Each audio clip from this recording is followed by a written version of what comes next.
বাংলা ভাষা বিতর্কে এবার সরব সঙ্গীত শিল্পী রূপঙ্কর বাগচি। দিল্লি পুলিশের বিতর্কিত নোটিশ পোস্ট করে সোশ্যাল মিডিয়ায় তিনি লিখেছেন, সময়ের থেকে এগিয়েছিলাম হয়তো, তাই অনেক কটাক্ষ উপেক্ষা সহ্য করেছি। আজও বলছি, বাংলা গানের একজন শিল্পী হয়ে বাংলা ভাষার এই অপমান মেনে নিইনি, নেবও না।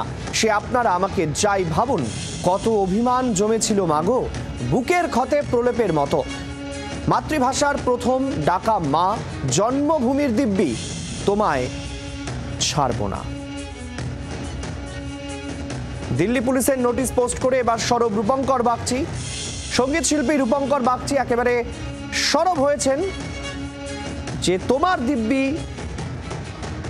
বাংলা ভাষা, বাংলা মা, তোমায় আমরা ছাড়ব না।